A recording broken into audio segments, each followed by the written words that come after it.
Salve, salve, rapaziada do Conexão Grenal. Desculpa, Cristiano, peguei o teu bordão cara a cara, não pedi permissão. Tudo bem contigo? Fica à vontade, tranquilo. Tá liberado, hoje tá liberado. Hoje tá liberado, então, que ótimo, excelente. Então, tu te formou em jornalismo pela PUC e trabalha há mais de 5 anos para o Grêmio. Como foi essa experiência lá no início? Cara, no início, quando eu entrei na faculdade de jornalismo, eu sempre tive esse sonho de trabalhar no Grêmio, porque é a minha maior paixão, né? Não tem como fugir do futebol hoje em dia, né? E o Grêmio, eu tava sempre acompanhando o Grêmio, sempre nos jogos, na época do Olímpico, uma que outra viagem eu também acompanhava, mas sempre tive o sonho de trabalhar aqui no clube. Semestre em semestre eu ia com o meu currículo até o Olímpico, entregava nas mãos do coordenador na época, que era até o Haroldo, e falava, dá uma chance aí, precisando, dá uma chance, início de faculdade. E a cada semestre eu vinha com o currículo e entregava nas mãos dele. Por mais que eu já tivesse outro estágio, tivesse conseguido outro estágio, estivesse trabalhando na área, eu vinha para o Grêmio com o currículo, e até que em 2011 me chamaram. Aí me chamaram para uma entrevista e tô aí até hoje. E lá da rádio, em 2011, que era a Rádio Grêmio, até a atual... Grêmio Rádio. Grêmio Rádio, porque o Grêmio sempre vem em primeiro lugar. Grêmio Rádio, então, e até a Rádio Umbro hoje, quais as principais diferenças e evoluções que tu percebe na tua carreira desde aquela época? Bastante, cara, bastante mudança e particularmente bastante evolução, por exemplo, da minha parte, assim, falando pessoalmente agora, para depois entrar no contexto da rádio como um todo. Eu comecei a narrar, o meu primeiro jogo que eu narrei na Grêmio Rádio foi Grêmio e Pelotas, um jogo que foi na Boca do Lobo. Foi meu primeiro jogo, o Grêmio até ganhou. E a partir do momento que tu começa a narrar, porque eu sempre tive uma paixão por narração, eu sempre fui do rádio, de ouvir o rádio, de prestar atenção nas narrações e tudo mais. E era fã do Daniel Oliveira, continuo fã até hoje. O Denardim também, que tem uma cancha muito grande, o Marco Antônio Pereira, Haroldo. Eu venho dessa galera e eu venho ouvindo essa galera. E claro que tu vai pegando pontos, né? Tu vai pegando alguma coisa de cada um para juntar na tua narração. Então a minha evolução daquele primeiro jogo até hoje, ela é grande justamente em virtude também desses outros narradores que tu vai pegando alguns pontos dele, algumas características deles também. Porque, e claro, sem deixar teu tempero ali também nessa salada, né, cara? Porque se tu for pegar só coisa dos outros também, tu não tem a tua própria identidade. Tu te baseia naquilo que tu vê, naquilo que tu gosta, mas claro que tu tem que desenvolver a tua identidade. E eu venho desenvolvendo. Com o tempo tenho muita coisa a aprender ainda, muita coisa a fazer. Mas eu tento dar já os meus toques durante a transmissão, falar uma que outra coisa, que é o que eu falo no meu dia a dia, por exemplo, sim. Algum termo que eu uso no meu dia a dia. E graças a Deus, um dos pontos que foram importantes nessa minha curta carreira até agora de narrador foi o bordão, que Tá Formado Descontrole, que acabou pegando, porque é um trecho de uma letra de uma música da torcida, né?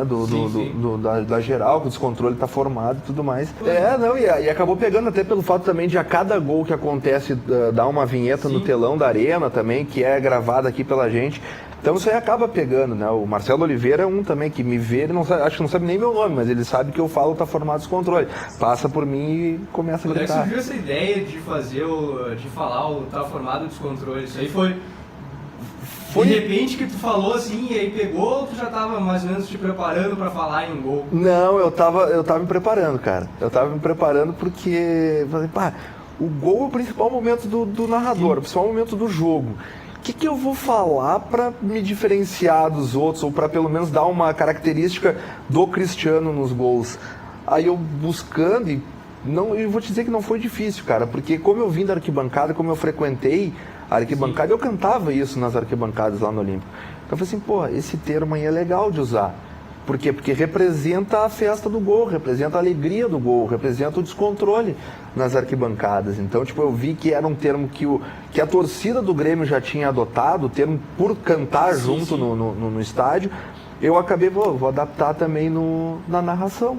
Vai que dá certo. Tu lembra o primeiro jogo que tu usou? Cara, não me lembro. O primeiro jogo que eu usei, eu não me lembro qual é que foi, cara. Não, essa eu vou ficar te devendo. Mas foi logo no início ali, cara. Foi por 2012, mais ou menos, que eu comecei a narrar em 2011. Por 2012, mais ou menos, eu passei a adotar esse bordão aí do descontrole.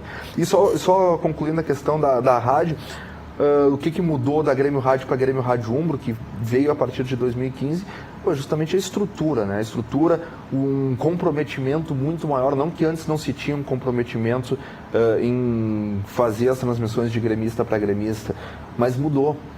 A gente tem um comprometimento maior com aquilo que a gente entrega, porque cada vez mais o pessoal vai ouvindo e vai gostando e vai querendo mais informação e vai nos dando retorno, entendeu? Então é tudo que muda, assim, também. A estrutura, já passou muita gente por aí que não está mais com a gente, que foi importantíssima no projeto também.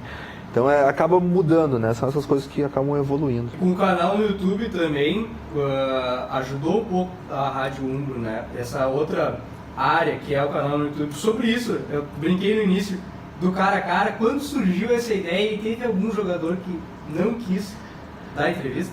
O cara a cara surgiu, a ideia do cara a cara surgiu numa reunião de pauta que a gente estava fazendo com a equipe da TV. Ele falou assim, pô, o que a gente pode fazer? Eu acho legal a gente ter um programa que seja fixo, seja numa grade mesmo. Por mais que a gente não seja uma TV, a gente é um canal do YouTube, a gente não é um canal de televisão, enfim, com aqueles compromissos que um canal de televisão tem. A gente falou, pô, vamos oferecer alguma coisa, um quadro, sei lá, semanal, pro torcedor já tá sabendo, sexta-feira, 4 da tarde, vai estar lá o cara a cara. Tá, mas o que vai ser esse cara a cara? A gente tem que trazer o jogador. O jogador tem que ser o principal do negócio, porque sem o jogador não acontece nada, né? Tanto na rádio, tanto no Grêmio, tanto no nosso YouTube. Então a gente fez essa primeira gravação. O primeiro que a gente gravou foi o Bruno Cortez, que até não foi o primeiro divulgado. A gente gravou o Bruno Cortez primeiro. E foi sensacional, assim. A gente começou o programa com uma roupagem e se tu for ver hoje em dia, por exemplo, ele tá com outra roupagem, ele tá um pouco diferente. Quando foi o Arthur, quando foi até mesmo o Douglas, até ali começou a mudar. Por ali começou a mudar. O último, que foi um dos últimos, que é o do Fernandinho, é já com uma roupagem diferente. Até mesmo o do Renato, né? Eu acho que foi a partir daquele do Renato. Foi por ali, foi pelo Arthur, coisa porque a gente acabou recebendo bastante feedback do torcedor também. Pô, faz isso, faz aquilo outro. E até a gente recebeu muita crítica também, pô, sempre as mesmas perguntas. E eu ficava de cara com isso, porque realmente esse era o intuito do cara a cara no início. Fazer as mesmas perguntas para todos os jogadores, porque tu pensa de uma forma, ele pensa de uma outra forma, ele pensa de uma outra forma. Sim. Para mostrar essa diversidade que o grupo tem.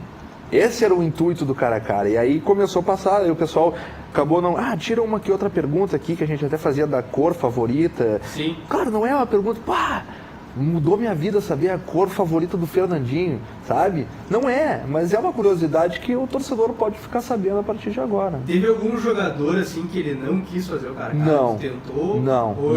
Os jogadores levam muito tranquilamente? Assim, inclusive eles assistem o cara a cara, e teve uns quantos já que já falaram para nós, não, essa pergunta eu sabia que tu ia fazer porque eu já vi o do fulano, eu já vi o do Beltrano, então isso aí é legal, porque o torcedor se sente mais próximo do clube, se sente mais próximo dos jogadores, e os jogadores também entre si começam a conversar sobre isso, e um assiste o do outro. Por exemplo, a gente estava gravando com o Edilson, e o Jeromel estava do lado, assim, dentro de uma sala e fazendo brincadeira para ele dar risada no meio da entrevista. O próprio Renato, contar uma passagem curta do Renato, que foi a história dos DVDs, né, que foi um dos que deu o maior boom aí, que até saiu na Fox, na ESPN, o pessoal acabou mostrando e tal. Que eles sempre falam do tal do DVD, só que ninguém nunca viu o tal do DVD. E a gente fez os DVDs e entregou para ele. Vai ter a segunda edição, né? Tem o segundo volume, tá no forno. E aí a gente entregou os DVDs e, curiosidade, a gente realmente gravou aqueles DVDs. Claro que não eram uns 20 que a gente entregou pra ele, mas a gente gravou 2, 3, a gente gravou com lances dele e tudo mais. Então não é fake não o DVD existe. E esse do Renato aí, a gente gravou com ele e tudo mais. E quando foi ao ar, no treino seguinte que eu fui fazer, que a gente faz cobertura de treino pro site do Grêmio também, no treino seguinte ele veio lá do meio do campo, veio até nós, que a gente estava preparando a gravação de um outro cara a cara, que até eu nem me lembro qual é que era o cara a cara, o do Everton, a gente gravou do Everton, uma sequência do dele, e aí ele veio e falou assim, pá, cara, sensacional aquele vídeo lá, o cara a cara, aquele que vocês gravaram lá. A edição ficou sensacional, minha esposa olhava e dava risada. Então, tipo, imagina, pô, tu gravou com o maior ídolo da história do clube, o cara vem falar contigo e te parabenizar pelo trabalho, pô, pra nós aquilo ali foi legal ter esse retorno, assim, também dele. Falando em ídolos, se hoje tu tivesse que escolher um cara a cara com um dos tantos ídolos e bons jogadores que passaram pelo Grêmio, qual que tu escolheria? Difícil essa pergunta. Quais que tu escolheria? Difícil essa pergunta, cara. Porque tem muito jogador com história boa, cara. O Renato é um deles, não tem como fugir. O nosso Mazzaropi aqui, cara, o Mazzaropi, que é nosso comentarista na rádio também, as histórias que ele conta é sensacional, cara. Tu já pensou em fazer um cara a cara com ele? Nesse formato ainda não, cara. Nesse formato ainda não, porque a gente está priorizando o pessoal de agora, né? Mas sim. vai que surja. Isso até o pessoal já sugeriu pra gente também fazer cara a cara com o time do feminino do Grêmio também, que eu achei uma baita de uma ideia pra galera conhecer também. Mas eu acho que seria com o Mazzaropi, com o Carlos Miguel, seria um cara a cara assim, sensacional de se fazer e de se assistir depois, cara, porque a gente viaja com eles pro Gauchão, fazer viagem no interior, né, pra fazer da rádio, e viagem toda eles contando história, né, cara, da época de jogador deles. Então seria muito legal mesmo, cara. E olhando esse gramado aqui, e aqui justamente na cabine, qual seria o gol que tu sonha um dia narrar? O gol do Tri da Libertadores. Como é que seria esse gol do Tri? Cara, como seria o lance? Pode ser até contra o gol, cara. Pode ser até contra o gol. Tu já imaginou como é que seria? Não imaginei. De cabeça, de bicicleta? Não imaginei. Batendo cara no juiz? Olha, o cachorro entrando em campo. Do jeito que for, se o cachorro botar a bola pra dentro e valer, cara, isso que vale. Vai ser contra quem? Não é querer, eu acho que vai River. Eu acho que o River chega, esse ano eu acho que o Grêmio tem chances de conquistar a Libertadores, até por essa queda que o Grêmio teve na Copa do Brasil e que, até pegando o gancho do cara a cara também, os jogadores falam muito isso, que o elenco sentiu bastante essa eliminação. Sim. O Grêmio estava 2 jogos praticamente de um título, pelo segundo ano consecutivo. Então o elenco fechado contribui muito para o cara a cara, né? Bastante. Se fosse em outro momento do Grêmio, talvez o cara a cara não fosse tão certo, né? Total. E o clima, o ambiente, os resultados de campo, querendo ou não, o Grêmio foi eliminado numa Copa do Brasil, mas o Grêmio está numas quartas de Libertadores, tá com o vice-líder do Campeonato Brasileiro. Então isso é importante, claro. Se o Grêmio tivesse fora de uma Libertadores, já tivesse caído da Copa do Brasil há mais tempo, tivesse em 14º no Campeonato Brasileiro, não teria o mesmo impacto cara a cara, sabe? Então aí a gente teria que buscar alguma outra forma de envolver os jogadores, porque a gente sabe, né? O torcedor cai em cima, eu quero saber de entrevistinha, eu quero saber do gol, eu quero saber da bola rolando, né? Isso aí a gente sofre muito, e essa é uma das dificuldades que a comunicação do clube sofre. Esse tipo de dificuldade de... a gente sente aquilo que o torcedor está sentindo. Sim. Só que a gente não pode parar de fazer as coisas. Sim. E esse é o nosso desafio maior. Quando as coisas estão boas, aí vai que é uma bala. Mas aí quando a coisa está demorando, não está engrenando, aí é mais complicado. Mas sobre o gol da Libertadores, sei lá, deixa qualquer um aí. Deixa qualquer um. O Luan que ficou aí, vai fazer de pênalti o Luan. Luan de pênalti? Ó, anotem, o gol do Tri da Libertadores do Grêmio vai ser o Luan de pênalti. Luan de pênalti. Se acertar, vão te chamar de oráculo. Tu faz as perguntas do cara a cara, aquele bate-bola rápido. Vamos fazer o seguinte, vamos fazer um bate-bola contigo. Então. Ah, meu Deus. Do Cristiano participar do bate-bola, o que tu acha? Essa eu quero ver. Essa aí tu quer ver? Durante alguma narração, tu já teve vontade de xingar o juiz, Já. xingar o adversário? Já. Ou xingar o jogador ruim? Já. Chegou Mas a não te dá. segurar durante uma transmissão? Muito mesmo. Principalmente o da Alessandro. Nesses homenagens que fica enchendo o saco aí. Quando tu viu um golaço durante a transmissão, tu já ficou uns segundos em silêncio, louco pra falar aquele palavrão que tu falava na arquibancada quando tu via aquele... Cara, eu vou te contar, quando a gente tava no Olímpico ainda e era Grêmio Rádio só, a gente não tava na FM, naquele 4-2 do Grêmio em cima do Flamengo, que era o retorno do Ronaldinho, Sim. eu fiz reportagem de campo, eu não tava narrando, eu fiz reportagem de campo. E no gol do Miralles, se não me engano foi o quarto, do Douglas foi o terceiro, e o do Miralles, se não me engano, foi o quarto. Eu larguei um palavrão no ar, cara. Larguei. Não tinha como segurar. Eu não vou, por respeito a vocês, não vou falar o palavrão, mas eu falei no ar. Não te arrepende de fazer isso? Não me arrependo não me arrependo porque ele é torcedor, é de gremista para gremista. E agora um aqui que eu cito que eu não narrei mesmo, o pessoal até me pergunta, por que tu não narrou? Foi o gol do Miller na final da Copa do Brasil contra o Atlético Mineiro. Quando a bola sobrou para ele, eu já larguei o microfone aqui na bancada e saí correndo aqui por esse estúdio aqui, abraçando todo mundo. Depois voltei, gritei um pouco. O Luciano, que é o nosso plantão, pegou o microfone e gritou também. E nesse caminho que eu larguei o microfone aqui, saí correndo, o palavrão comeu solto, cara, daqui até lá atrás lá. Então, tipo, vai mesmo, cara. Será que no gol do Tri da Libertadores do Luan de pênalti vai rolar um palavrão no ar? No ar? Quem sabe? E tu falou do gol do Miller Volantes contra o Atlético Mineiro, antes foi o Pedro Rocha. O que representou pra ti o dia 7 de dezembro de 2016? Representou, cara. Pô, eu faço sempre essas perguntas e agora pra mim é complicado. O que representou o dia 7 de dezembro? Uma mudança. Representou uma mudança. Tu imaginou que aquele torcedor que ficava nas arquibancadas, que entregava currículo aqui, iria narrar o gol de um título do Grêmio depois de 15 anos? Não imaginei, cara. Não imaginei.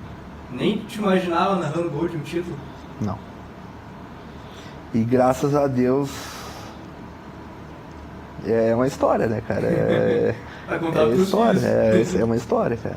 Mas nunca tinha imaginado, cara. Nunca. Então, Cristiano, a gente encerra o assunto por aqui. Eu agradeço muito essa entrevista contigo, o papo foi excelente, foi ótimo. Acho que o pessoal de casa vai gostar bastante da entrevista. Muito obrigado. Eu que agradeço, velho. Eu agradeço. Valeu mesmo pela força aí. Feito.